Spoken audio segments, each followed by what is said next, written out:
Welcome to the Wealth Without Wall Street podcast, your guide to understanding how to get out of the Wall Street rat race and start your own mailbox money lifestyle.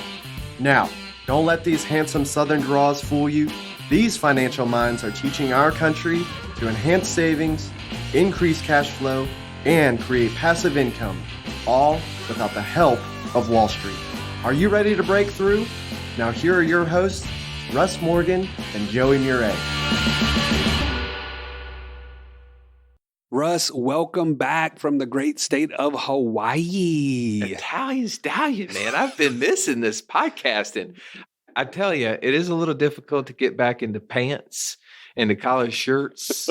I got really comfortable. He does have pants on for those of you. Okay. I got really comfortable wearing a swimsuit and sometimes nothing else. I mean, it's strange how you can walk down a hallway, get in an elevator, and be totally normal without a shirt on. And that's the way Hawaii was, bro. It was awesome. I'm not even 100% sure that you sent me pictures that were legit. I mean, some of those things you sent me just look fake. The backdrops, the sunsets. I mean, it was ridiculous. It really is. You got to make it over there. I know you're tight. I know you don't like to spend money. This is going to be one of those trips. So you're going to have to break it off and just take it, because it's so much better to see it firsthand. Is so much better. I can tell you, I can show you pictures, just like we talk all the time about Nelson Nash and his book, Becoming Your Own Banker, and how this has impacted our lives. But today, he's going to be on the show, and you're going to get to hear him firsthand. It's so much better to hear it firsthand. No doubt. I mean, you're going to hear him speak in parables a lot. I mean, he's just like having Jesus in the room, man. He's just sharing with you his stories and sharing with you other things. You are not going to want to miss how this all started from his perspective. It's going to be mind-blowing. Well, I'll show you some more pictures later, Joey. And by the way, just so you know, I leave, the place blows up. Literally, you show me a picture of you taking a picture of your son, little Ryan there. He's 5 years old. Over his shoulder is lava, literally lava, like active lava. And I'm like, what in the world is that? Oh, yeah, no, that's an active volcano. It's been sitting dormant or whatever.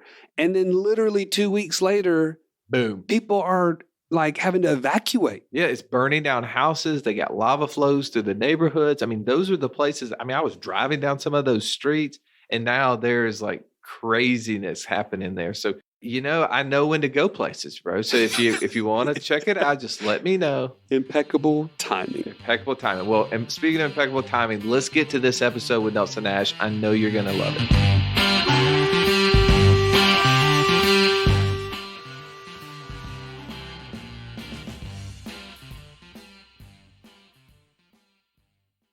Well, welcome in, Nelson. It is such a pleasure, as always, to have you in our office and to, for the first time on the Wealth Without Wall Street podcast, have you live. Now, our audience has been listening to us talk about this infinite banking concept from day one. We've shared many, many ideas, but none of this would have happened without you. So thank you so much for, one, coming here today, but for taking this idea and sharing it with the world. I'm just excited for you to be here. Thank you. I mean, it's a privilege to be with you always. One of the things I'm most interested to learn from you today is kind of the history of the infinite banking concept, where it started. I know you have roots in forestry. You learned a lot about economics, and we've talked with Bob Murphy on this show. We've talked with Paul Cleveland on this show. And that thought process has really spiraled into where you are today and how everything has evolved. But one of the first things I really think of is you identified early on in the insurance industry a completely different component that other people were missing. Would you mind explaining that to our audience? Well, I entered the life insurance business in 1964, and so by 10 years of experience there, I saw something among everyone that I was experiencing back in my forestry days. Remember, I was using heavy equipment to clear land to grow trees, and I was using Caterpillar tractors to do the job. Well, those doggone things are very expensive. They are expensive. No doubt. Yeah. Yeah. A D7 Caterpillar in 1960, somewhere along in there, it cost $1 a pound. So it cost $50,000. Now, the payments on them are $1,500 per month. I had three. Did a little third grade arithmetic. That was a lot of money back then, wasn't it? Yes. Lots of money compared with what I could net. Right. All right. Now, you don't drive a Caterpillar tractor down the highway. You got to have a low boy to carry it on. That's a big truck, whatever. Right. Well, the operators have got to have trucks too, and so forth. Or you begin to get the picture. Yeah, it starts adding up. This is expensive. You're running into lots of cash flow in order to end up with you making about $10,000 a year. Wow. They let you make that much? Right. So what I was seeing that all these doggone things are financed. I was noticing that in the business that I was doing insurance business with, the same phenomenon was there. And the cash flow that they were paying into interest was staggering. So your need for finance is huge. But here we were talking about your need for protection, which is very small in comparison with that cash flow for the other things that make that possible. So you figured out that the problem was their need for finance. Yes. Where you were in an industry that was trying to sell people life insurance. Yes, exactly. I saw this clearly, but I suppressed the thought for several years because in the industry, no one will believe me. It's just not natural to be talking about that, is it? No. Well, No, that you got to be talking about your need for death benefit in case you die early. And scaring people into right. more and more of that. Yeah, that's what you got to do because the life insurance industry insists on this is the approach. But this thought that I saw that your need for finance is greater than your need for protection, and that life insurance companies, the way that they're designed and so forth, what dividend paying whole life insurance is all about, is the perfect answer that people have been totally overlooking. And although the world doesn't see it, I've been cursed with seeing this thing, and I can't quit. You came face to I've got to do something about it. Your right. knowledge level now is there, and you can't do anything. And so I was brilliant. I decided that the way to do this was go to the home office of the insurance companies and start there. So this was what year, Nelson? The late 70s or very early 80s or so, somewhere along in there. So I decided that if I got this across to the home office of Equitable Life in New York, that this would solve the problem. I spent 5 years trying to get this across to them, and I finally found out that they were totally unteachable. Well, that happens too. But yes, because you see, that thought process was totally foreign to them.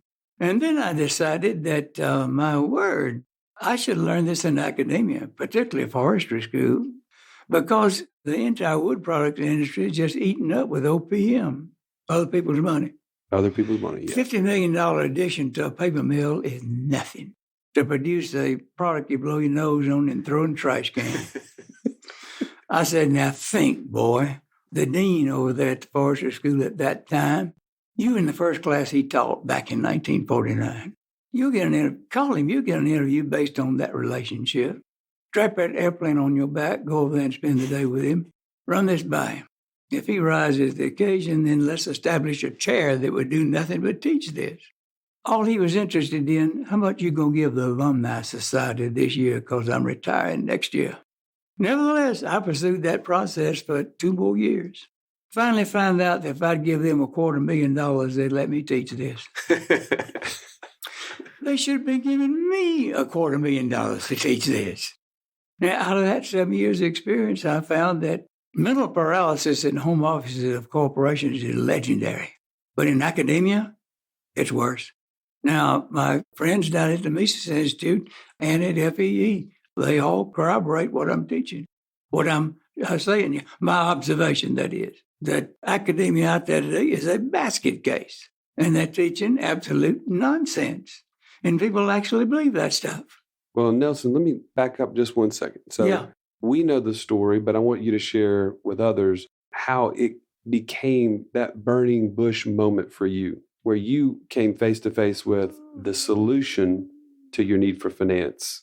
Well, the fire wouldn't go out. I knew that what's going on out there, they're missing something big time. You've been cursed with recognizing this. You have no choice. I can share that same feeling. Back when I learned about this, being in the mortgage business, I was convicted. Yeah. Once I understood That's the word, this, convicted, yes. I need to be out here talking about this. I need to be telling people about this and sharing it. But back us up to your personal experience in the real estate world where it became a big issue with the interest you're paying out. Well, that was the thing that just brought things ahead. We're all influenced by the way the world thinks and behaves big time. And I had been investing in timberlands because that's something I knew something about. You see, most of the so-called investments out there is not investments at all. It's speculation. Right. Especially now. But you see, they don't classify it that way. Right now. Yeah, this is the importance of classification. And having a forestry background in classification, you know something about that. Yes, thank you. And so when you see something out there that other folks don't see in a particular area, like several pieces of timberland that I bought, I never laid a foot on. I flew over them in the airplane. But, I knew there was a good deal. You had what they would say, a high-level understanding. Right. And you can help somebody out if you know something that other folks don't see out there. That's right. And so I invested in timberland, and I made money as long as I stuck to that. You still that in business. lane. We talk about that a lot on the show of investing in things that you know or people that you know. Sure, that's it, precisely. Well, here comes the real estate development business and so forth. Through one of the realtors that I've been dealing with, I get involved in development real estate. Now, that's leverage to the nth degree. Yeah. Around about what year we're talking about here? Nelson? We're talking about 1979, along in there. Interest rates on 90-day loans back in those days was 8%. That's prime rate. Now, prime rate definition is the best customers the bank has, then people they know will pay them back. Right. People that don't even need it. Yeah, it used to be General Motors. We can't say that anymore because it's government motors. That's right. I've been teaching these seminars all over the United States and Canada for the last 20 years, and I have told people about prime rate, and I said, bear with me. I'm scared to death to ask this question of you. Is anyone in this room prime rate at a bank?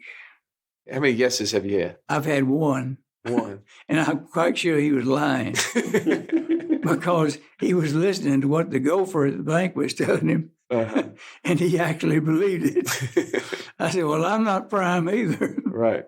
So I was paying 9.5% interest on 90-day notes to buy timberlands and such. So you would go borrow money at 9.5%, have 90 days in order to pay them back? Sure. Yeah, okay. I know one piece of property that I made a bargain for, paid a deposit of $500 which I borrowed for 90 days. And before the 90 days is up, I sold it for 3 times the price I was going to sell it for. All I had was the interest tied up on that $500. I mean, that's the ultimate leverage. That's the way it works, right? I mean, that can give you a disease. What disease is that? If I can do this, I can run through that wall. Yes, you're right. Superman syndrome. Well, if you did it on this size property, maybe I should upgrade a little bit. You broke the code. So here comes along development real estate. Now, interest rates were 9.5%, and I made money, but a long time, 80 and 81. And interest rates, prime went to 21.5.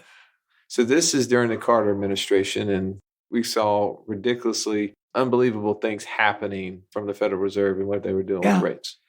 Well, I'm not prime again, so 21.5 plus 0.5, we're talking about 23% interest or so. And I got caught on $500,000 in real estate like that. Well, that's a bunch of money I wasn't expecting to pay.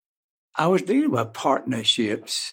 I felt comfortable having partners in these ventures and so forth, coupled with the fact that really, guys, you don't have somebody to share things with, you really don't have much. Right. So how are they feeling? So obviously you're feeling a little bit nervous about how this is going. I can imagine that there's a big, huge market for the land that you now own when interest rates are that high because nobody else wants to go borrow money, right? Well, to make matters worse, it was this project that there wasn't no way in the world you could lose on. It was beautiful. It was a unicorn deal, right? No question. I've had one of those down in Auburn before. Yeah. Anyway, We talked about that one. what we never considered is that we had borrowed from a bank that they went bankrupt. The bank went bankrupt? Yes. So you just got to keep the land? Is that how it works? No, it didn't work that way. No. Well, the loans that they have out are assets on their books and so forth. Uh-huh. Some high rollers buy a bunch of these things in a big ball. Mm-hmm.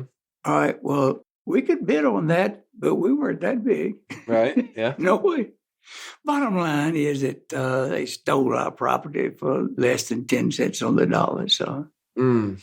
well, that's quite an education there. Yeah. One of the partners we had was a big name lawyer here in Birmingham. He owned 30% of this project, and I felt very comfortable having him on our side. He bankrupted on us, and so we had to eat his portion. Well, my share was $300,000. So we're talking about a total of $800,000 at 23% interest. Well, this is what got my attention. That'll wake you up. I could see that I could get the money during those horrible times from 3 different life insurance companies, 5, 6, and 8% interest. But the only thing wrong was that I didn't have enough cash values. So you're sitting here, you're staring down the barrel of $800,000 in debt Yeah. at 23% interest. I got to imagine there's some introspection, as you said, going on at this point. Sleepless Pain. nights and whatnot. Severe pain. I mean, how many times have we all had a moment where we did something and we got on our knees and God, please get me out of this scenario. I promise I will never do it again. Yeah, a word called stress comes to my mind. Yeah, and that starts working on the body and starts making you think about different things. But in this scenario, took something that you already had identified way back when, that our need for finance is greater than our need for protection. Yeah. So you'd been putting large amounts of cash in these life insurance policies. Mhm. Just you didn't have $800,000 worth. No, nowhere near.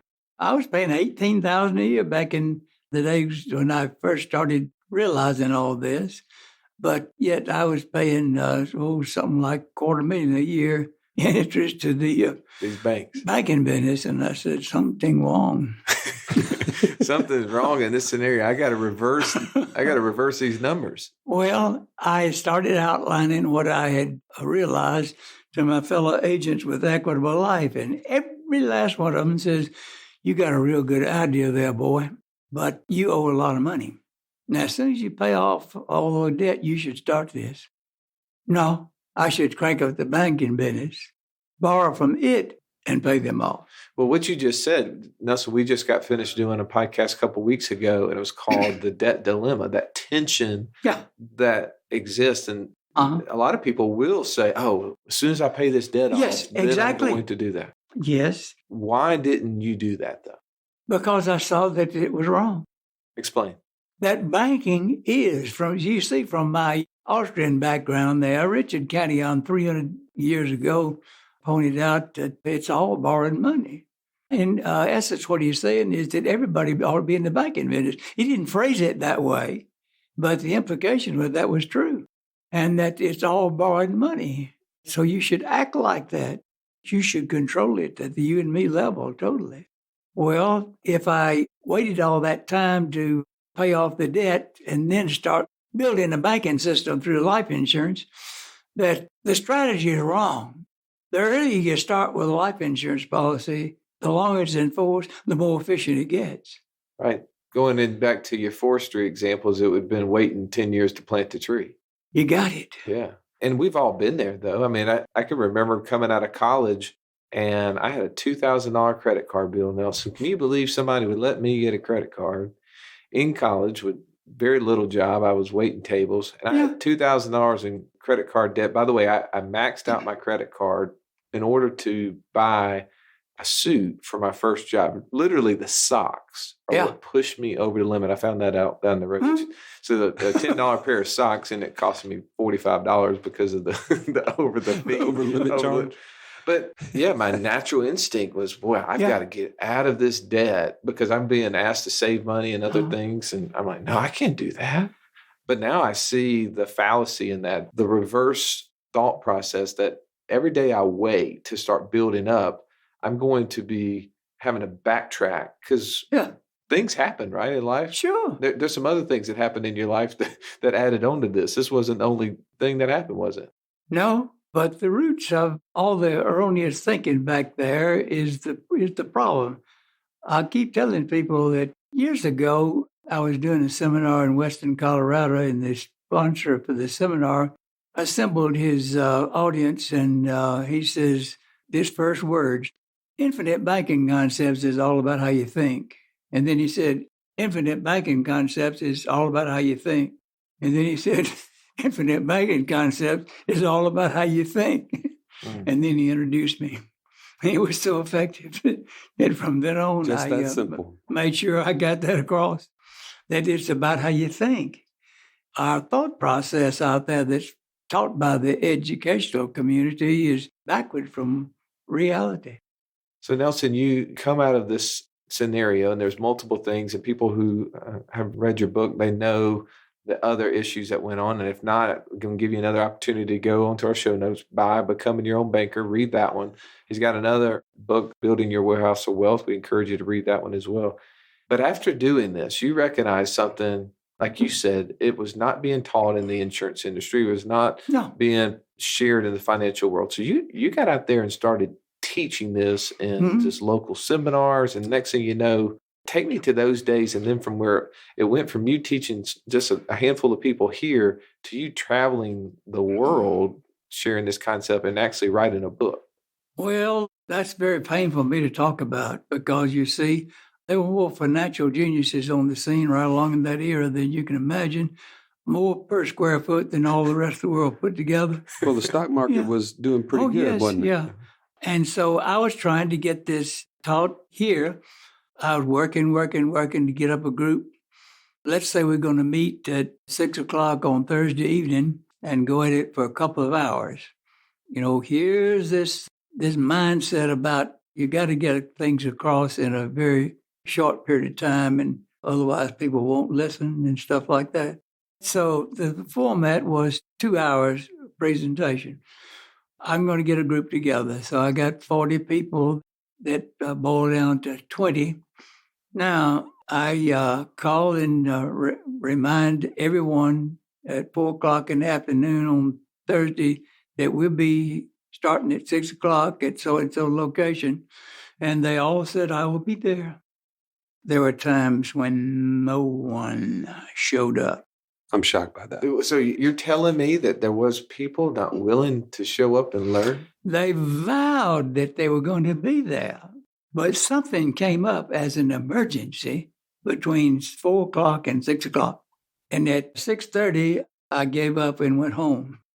So there you are. You're like, I've got the cure for their cancer, and they're not coming. Yeah. They're not listening. Who's this Nelson Nash anyway? Yeah. I know That's the pain of being that trailblazer, isn't it? Well, I remembered something back there that was very vital here in this whole process as a strategy. The life insurance industry, okay, look, I was not a supersonic producer, but it was very respectable, we'll put it that way.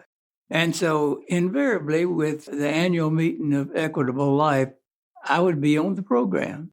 Well, they always have a moderator, and there's 3 agents on a panel. Do a little third grade arithmetic. Each of those agents is going to have about 10 to 12 minutes to talk, and that's it. Now, you want to get across infinite banking concepts in 12 minutes? Well, I can tell you it's tough because you tried to teach me 3 years in a row in that same amount of time. Yeah, and it wouldn't work. Remember that there was a conference you used to go to all the time, and I've mentioned on the show that where I learned at a conference, and I mentioned that I heard it in 2009. I don't know if I repeated the fact that I heard you in 2005, 6, 7, and 8. It's actually 4 different times. And you had about 10 to 15 minutes every time. Right. Way back there, have y'all ever heard of Larry Wilson Learning Corporation? Yeah.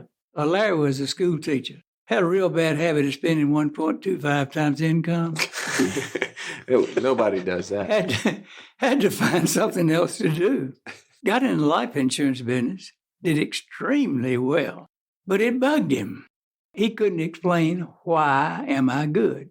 He called himself an unconscious competent. He had 4 kids at the time, and he says, I'm going to take off a year and find out why I'm good. Well, seek and ye shall find in the Bible is absolute truth. When you get out searching diligently, you'll find that the answers are there pretty much for the asking. But you'll also run into another thing that you weren't expecting, something called synergism. During the search, he ran across the path of Bank America, who was looking for someone to create a training program for their bank. And that's how Counsel of Selling was born.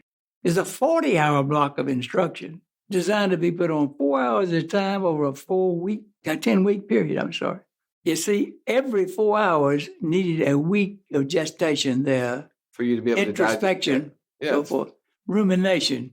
Let it sit in a little bit. Yes. Let it marinate. Yes. And he was very successful with it, made a ton of money. Since he had that experience with life insurance companies, and he says, God, I bet life insurance companies are like this. Called on Equitable Life in New York, made his pitch, struck out. Somebody was kind to him, caught him by the elbow as he was leaving the room. Son, if you wanted to sell this idea, you came to the wrong place. Go to Birmingham, Alabama, see J.B. Conway, the agency manager there, and if J.B. likes it, you're in like Flynn. Now, J.B. was one of the best red guys I ever met in my life. And he just loved that sort of stuff. Larry came, explained what he was up to, and JB says, okay, we're going to do this. And so he had Lamar Phillips and I put it on for the agency every year. So you were starting to do this counseling teaching model. This is where the roots of you learning how to teach people something that's a big concept. Yes. That's where it transpired. Well, anyway, Lamar and I liked it so much, we used to teach it for the general public. We'd always pick Monday night in the fall to deliberately conflict with Monday Night Football. To figure out who's the true learners. Right. Well, yeah, if he was more interested in football, we didn't want him in the room. We'd start at 6 o'clock and go for 4 hours. We usually were at a conference room at a bank somewhere in downtown. And it was always fun that when we left, we were in a car driving home, and here's 2 or 3 guys on this corner, and here's 2 or 3 guys on this corner, still going at it. We were going home. You had their minds going. Yeah.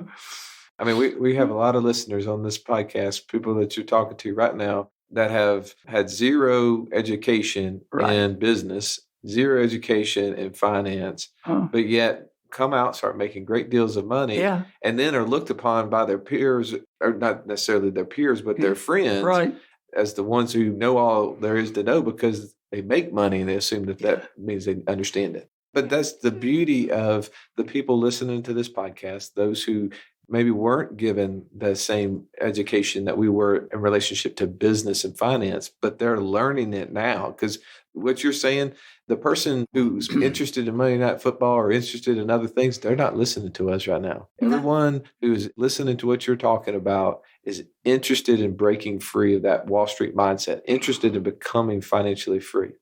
So this is what happened. I was trying to get it done in 2 hours, remember? Right. And it finally dawned on me that you're not going to just get this done this way. Right. So I rewrote the course for 10 hours, designed to be put on 2 hours at a time over a 5-week period. And then I got a crowd of 18 people. That's how big the conference room was. I had a 75-year-old, I had a 25-year-old, I had males, females, all kind of different occupations, and I wouldn't let but one life insurance person in the room. And at the end of the first session, 60% of them hung around and was wanting to ask questions. And my response was, go home, it's over. said, I'll be here next Thursday night at 6:00. And I deliberately did not call a single one to remind them to show up. 20 people showed up. Drastically different than what you were experiencing early on. Yeah. Now, by the time we got to the third session, they were all saying, you need to write a book. And so it is. So that's how it happened. And next thing you know, you and Miss Mary, your wife, are riding down the road, traveling all over the country. Yeah. Because people got that book and said, we got to get him here. Now, Nelson, kind of go through some of those stories. I want to, as we start winding this down, I just think it's so fun to hear some of the success stories of your travels and the people that you've met over the years, because we've already talked to some on this show, Bob Murphy, who's an Austrian, one of the most published Austrian economists out there. And he heard about it from someone not in the life insurance industry. Yes. What are some of those other interesting stories that somebody's wanting to hear about how infinite banking has gone from you identifying this way back when, trying to do workshops, next thing, figuring out this counseling session? What are some of those stories? Well, the interesting thing out there is that this is not taught, this is caught. You got to have inquiring minds out there that are responsive to this sort of thing. I will say this, we're kind of teasing people here because you're talking about doing these seminars, which just in the last year, you've kind of hung up the cleats, haven't you? Well, the old bod's not what it used to be. We put it that way. That travel is not all that attractive. In fact, I probably would have some difficulty with it, whatever. But your books still exist. Oh, and yes. We want to encourage people to order those. The book, Becoming Your Own Banker, has sold over 400,000 copies, and it's in 31 countries. Wow. So when you get these people contacting you and telling you about how you changed my life, and I tell them, no, you changed it. And so through a lifetime of doing this, you have seen many, many successes in your life, one of which is that you don't ever have to deal with the bank anymore. Absolutely. That's peaceful, stress-free way of life. You've got 2 published books out there. I know you're working on a third. Okay, Banknotes is our monthly newsletter. So I started back last month with the word ponder. I took my own advice and I spent the month pondering about a lot of things that go on out there in the world. That led me to the word ruminate. Such a good word. Yeah, boy, I'll tell you, it really is. It is so important. And so what I see now is that I've got to spend the rest of my life 1 month at a time there with absurd things that are happening out there that people don't recognize at all. Well, what I would like to do is have you back on, and I would love to go through and hear the stories of how generationally in the Nelson Nash family, you guys have implemented this concept we've just been kind of going through the history of. Would you be willing to do that with us? Oh, absolutely. All right. Well, perfect. Well, thank you again for being in here. We love hearing your stories, and thank you for listening.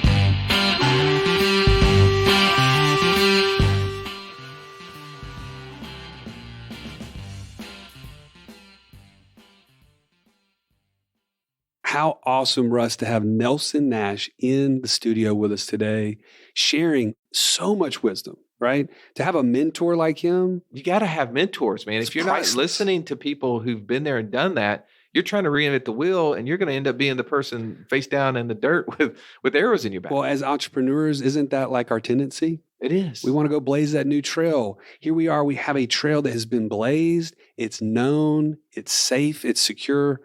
And so grateful to have Nelson share that with us today. Well, and I just, when I'm thinking about what we do with money, we have 2 options, right? We can either spend money or we can pass it on to the next generation. We're going to have Nelson back, and we're going to talk about kind of how he used infinite banking in his family and how the distribution, what he's doing there. And we've talked about legacy on our podcast before too. I think it was episode 13. Yeah.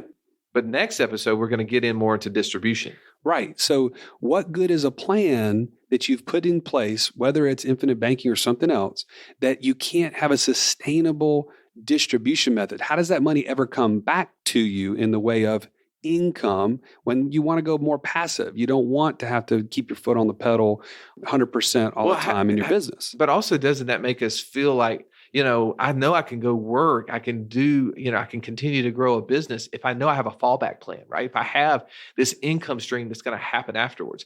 Because so often we're stuck out there on this ledge, we think, or this island where we're working as hard as we can, and we don't know what's going to be coming.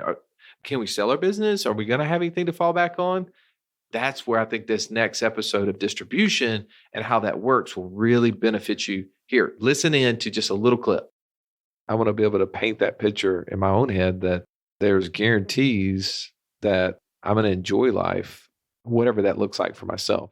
As an entrepreneur, I don't dream about not working. I dream about working, unfortunately. Maybe that makes me weird. But the hope or the notion to be able to take off anytime I want to and be confident that I won't run out of money is important to me. This has been the Wealth Without Wall Street podcast. Don't forget to subscribe to the show to break free of the Wall Street mindset and begin building wealth on your own terms in places you understand so that your wealth will never run dry. See you next episode.